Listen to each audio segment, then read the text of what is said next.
Hi viewers, welcome to our channel. ప్రస్తుతం మనతో పాటు ప్రముఖ పొలిటికల్ అనలిస్ట్ డాక్టర్ దుర్గా గారు ఉన్నారు. వారితో ఒకసారి మాట్లాడు.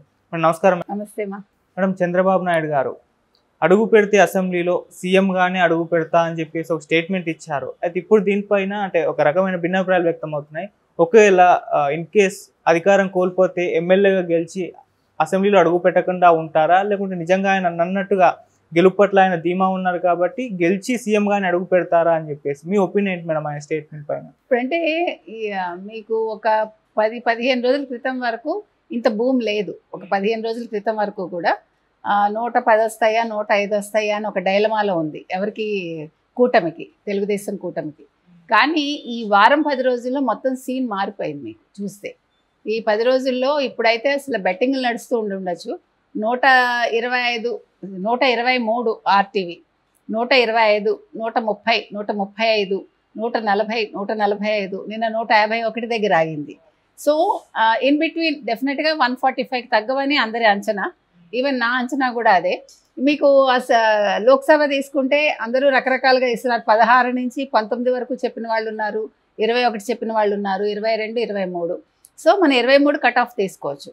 అందుకని ఆయన చాలా ధీమాగా చెప్పారు అంటే ఖచ్చితంగా ఆయన నెగ్గుతారని. ఎందుకంటే ఇది ఆయన ఒక్కళ్ళ ధీమా కాదు, ముఖ్యంగా కేంద్రంలో ఒక మోదీ ధీమా, ఒక అమిత్ షా ధీమా. అమిత్ షా హోంశాఖ మంత్రి, హోంశాఖ మంత్రికి ఆల్రెడీ ఒక సర్వే వచ్చింది. ప్లస్ వాళ్ళకి ఇంటెలిజెన్స్ వర్గాలు ఉంటాయి. వాళ్ళు డెఫినెట్గా ఖచ్చితంగా ఏది వస్తుంది ఏది రావట్లేదు అని చెప్తారు. అందుకే వాళ్ళ రాగం కూడా మారింది. వాళ్ళు ఆంధ్రప్రదేశ్లో అడుగు పెట్టాక వాళ్ళు చెప్తున్న మాటల్లో ఒక క్లారిటీ వచ్చింది, వాళ్ళకు ఒక నమ్మకం వచ్చింది. వాళ్ళు కూటమిని వాళ్ళు బలపరిచారు. అంటే ఇప్పుడు ఈసారి మనస్ఫూర్తిగా బలపరిచారు. చిలకలూరిపేట సభలో ఏదైతే మోదీ చేశారో దానికి భిన్నంగా నిన్న మొన్న ఆయన మాట్లాడారు. ఎందుకంటే చిలకలూరిపేట సభలో ఆయన అసలు జగన్మోహన్ రెడ్డిని టచ్ చేయలేదు, ఆంధ్రప్రదేశ్ రాష్ట్ర రాజకీయాలను టచ్ చేయలేదు. అంటే ఒక నిరాసక్తంగా అంటనట్టుగా ఆయన మాట్లాడాడు. అదే మోదీ విదిన్ నో టైం, అంటే ఒక మంత్ దాటగానే ఆయన మొత్తం స్వరం మారిపోయింది. నిన్న ఆయన ఏం చెప్పాడు, ఇవాళ నేను చాలా సంతోషంగా ఉన్నాను. Because he never expected that. Because సౌత్లో వాళ్ళకి బాగా వేయటానికి ఇంతవరకు సరైన అవకాశం రాలేదు. కాకపోతే ఇప్పుడు చెప్పుకోవాల్సిన విషయం ఏంటంటే కేరళలో కొద్దిగా మార్పు వచ్చిందండి. అది చాలా పెద్ద విషయం. అసలు కేరళలో కొద్దిగా మార్పు రావటం అనేది పెద్ద విషయం. పశ్చిమ బెంగాల్లో మార్పు వచ్చింది. అంటే మమత వల్ల జరిగిన ఒక మంచి పరిణామం వీళ్ళకి. ఎట్ ద సేమ్ టైం మీకు తమిళనాడులో అన్నామలై అనే ఒక వ్యక్తి వల్ల, ఒక నిజాయితీపరుడైన ఒక పోలీస్ ఆఫీసర్ వల్ల వీళ్ళు పుంజుకుంటున్నారు. ఎందుకంటే అసలు ద్రవిడ పార్టీలు ఏవి కూడా హిందూ ధర్మాన్ని కానీ హిందుత్వాన్ని కానీ వాళ్ళు యాక్సెప్ట్ చేయరు. అటువంటి చోట వాళ్ళు కొద్దిగా ఇప్పుడు వేళ్ళు అనుకుంటున్నారు. ఇంకా పోతే తెలంగాణలో అసలు మొన్ననే అసలు వాళ్ళు చాలా తప్పులు చేశారు అని అందరి అభిప్రాయం. అసెంబ్లీ టైంలో, అసెంబ్లీ ఎన్నికల్లో వాళ్ళు అసెంబ్లీ ఎన్నికలకు ముందు బండి సంజయ్ని తప్పించటం, వాళ్ళు చాలా తప్పిదాలు చేశారు. అంటే వాళ్ళు ఎంతసేపు లోక్సభ మీద దృష్టి పెట్టి అసెంబ్లీ కోసం వాళ్ళని వాళ్ళు తగ్గించుకుని వాళ్ళు కావాలని తప్పిదాలు చేసుకున్నారని మనకి ఆరోపణలు కూడా వచ్చాయి. అందులో వాస్తవం కూడా ఉంది.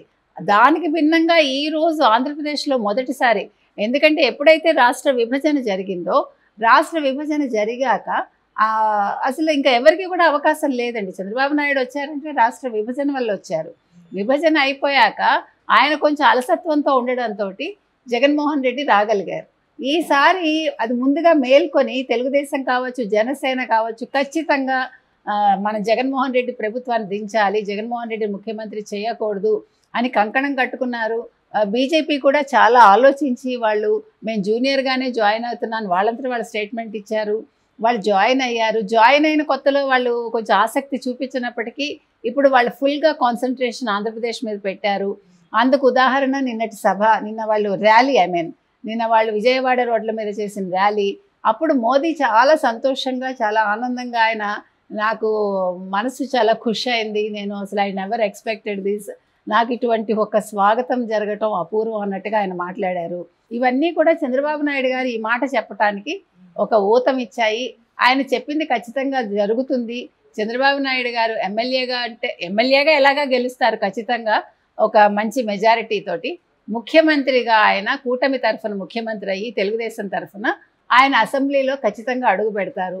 అందులో ఎటువంటి సందేహము మనకు లేదండి. మేడం, నిన్న షర్మిల గారు ప్రెస్ మీట్ పెట్టి కొన్ని సంచలన విషయాలు చెప్పడం చూస్తున్నాం. ఇటు అవినాష్ రెడ్డి గారు పాస్పోర్ట్ వీసాలు రెడీ చేసుకొని వేరే దేశాలు పారిపోవడానికి సిద్ధంగా ఉన్నారు. ఈవెన్ జగన్మోహన్ రెడ్డి గారు, భారతి గారు కూడా అదే పరిస్థితి అన్నట్టుగా కూడా ఆమె మాట్లాడడం చూస్తున్నాం.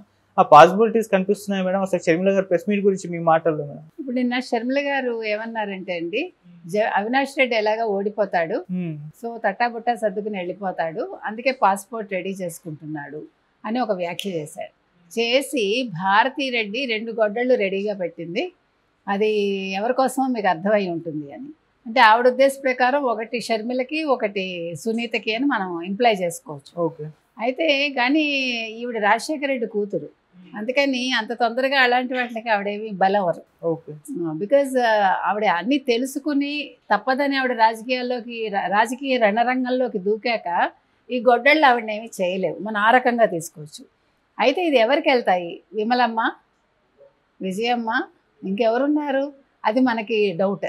ఈలోగా ఇది అయ్యేసి మధ్యాహ్నం నుంచి ఇంకో వార్త వచ్చేసింది, ఓపెన్గానే వచ్చింది. సిబిఐకి అప్లై చేసుకున్నారు జగను లండన్ వెళ్ళటానికి అని. మీకు గుర్తుండంటే గతంలో నేను చాలా ఛానల్స్కి చెప్పాను ఈ మాట. జగన్ ఆల్రెడీ ఇంతకుముందు లండన్లో ఒక ఐలాండ్ కొనుక్కున్నాడు ఆయన. ఎప్పుడు ఇంతకుముందు లండన్ వెళ్ళినప్పుడు కూడా ఆయన సిబిఐకి ఇన్ఫార్మ్ చేయకుండా ఒక ప్లేస్లో ఆగిపోయాడు ఒక రాత్రి. సో డబ్బు ఎక్కడ దాచాడు? స్విట్జర్లాండ్లో దాచాడు. ఎందుకంటే ఆయన వెళ్ళే ప్లేసెస్ ఏంటంటే ఇప్పుడు లండన్, స్విట్జర్లాండ్, ఫ్రాన్స్, ఈ 3 ప్లేసెస్కి వెళ్తానని పెట్టాడు ఆయన.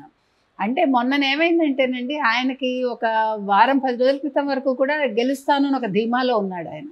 రాజ్నాథ్ సింగ్ వచ్చి ఎప్పుడైతే ఈ అవినీతి చిట్టా విప్పి కూటమికి మద్దతు తెలిపారో ఆ రోజు నుంచి అతనికి భయం పట్టుకుంది. 4 రోజుల క్రితం అమిత్ షా చాలా క్లియర్గా చెప్పాడు. ఇంటెలిజెంట్ రిపోర్ట్ వచ్చింది మనకి, ఇంటెలిజెంట్ సర్వే వచ్చింది. అమిత్ షా కూడా సర్వేని తీసుకుని 145/23 చెప్పటం. తర్వాత జగన్మోహన్ రెడ్డి అంతు చూస్తాము, జగన్మోహన్ రెడ్డి అవినీతి చేశాడు, అతను జైలుకి పంపిస్తాము, మేము ఇంక మీద సహించము ఇది అని చెప్పారు. వీటన్నిటికి తోడు ఇంకా పెద్ద విషయం ఏంటంటే మోదీ గారు ఓపెన్గా మాట్లాడటం. ఎందుకంటే బీజేపీ కూడా ఇప్పుడు చాలా క్లియర్ కట్గా ఒక ఐడియాకి వచ్చింది. మొన్నటి వరకు వాళ్ళు లేరు ఆ ఐడియాలో, వాళ్ళు ఇంకా కొంచెం డొలాయమానంగా ఉంది వాళ్ళ పరిస్థితి. Because they cannot trust fully కూటమిని. At the same time Jaganmohan రెడ్డిని వదులుకోలేక ఇబ్బంది పడ్డారు వాళ్ళు చెప్పాలంటే. 5 years అతనితో ప్రయాణం చేశారు కాబట్టి. కానీ మనకి ఇక్కడ ఒక సందేహం ఏమొస్తుందంటే 5 ఏళ్ళు జగన్మోహన్ రెడ్డి లాంటి మనిషితోటి వాళ్ళు ఉండి ఆ నిజాలు తెలుసుకోలేదా? జగన్మోహన్ రెడ్డి చేసిన కుట్రలు, కుతంత్రాలు, అవినీతి వాళ్ళకి తెలియలేదా అనే సందేహం ప్రజల్లో ఇప్పటికే ఉంది. సరే ఏది ఏమైనప్పటికీ వాళ్ళకి ఇప్పటికైనా కళ్ళు తెరుచుకున్నాయి. వీళ్ళు దీన్ని ఒక అవగాహనకు వచ్చి ఓపెన్గా మోదీ గారు జగన్మోహన్ రెడ్డి అవినీతి చేశాడు, అంత డ్రగ్స్, గంజాయి, చాలా అక్రమాలు చేశాడు, ఆంధ్రప్రదేశ్ని లూటీ చేశాడు, ఈ పదాలన్నీ ఆయన మాట్లాడారు. అంటే ఒక దేశ ప్రధాని మాట్లాడేసరికి దానికి విలువ మరింత పెరుగుతుంది. అంటే అది మంచి విషయమైనా చెడు విషయమైనా ఆ రకంగా జగన్మోహన్ రెడ్డికి అది ఒక ఊహించని శరాఘాతం అనమాట ఆయన. సో దాంతో నిన్న యాక్చువల్గా ఆయన ఉండే మొత్తం అన్నీ ఆపేసుకుని ఆయన పనులన్నీ ఆయన సాక్షి మీడియా కూడా ఏం చెప్పాడంటే, మీ యాడ్స్ అవంతా పక్కన పెట్టండి, మీకు ఒక పెద్ద విషయం వస్తుంది, పెద్ద సంచలనం రాబోతోంది, మీరు కథనాలకు సిద్ధం కండి. అంటే దీన్ని మనం ఎక్కడికి అప్లై చేసుకోవాలంటే ఆ రోజు ఆయన చెప్పాడు, దేవుడు నా చేత ఒక పెద్ద స్క్రిప్ట్ రాయిస్తా అన్నాడు అని. ఆ పెద్ద స్క్రిప్ట్ ఏంటి అనేది ఇక్కడ మనకి గొడ్డళ్ళ పెద్ద స్క్రిప్ట్ ఏంటి, ఎవరిని వేస్తాడు? భారతీ రెడ్డిని వేస్తాడా, లేకపోతే తను ఏదైనా చేసుకుంటాడా అంటే ఇవి జనాలకు వస్తున్న సందేహాలు. అంటే ఇప్పుడు మనిషి ఓడిపోతానన్నప్పుడు, లేదంటే అంటే ఇంక ఏమి వేరే మార్గాలు లేనప్పుడు అతని మానసిక పరిస్థితి రకరకాలుగా తయారవుతుంది. ఆల్రెడీ అతనికి సైకో అని ఒక పేరుంది జగన్మోహన్ రెడ్డికి. సో అతను ఏవైనా చేయొచ్చు ఆ కోపంలో. ఇప్పుడు అతనికి ఏంటంటే ముందు భయం ఏంటి, ఫస్ట్ అక్కడ అవినాష్ రెడ్డికి చూసుకుంటే సిబిఐ కేసు ఉంది.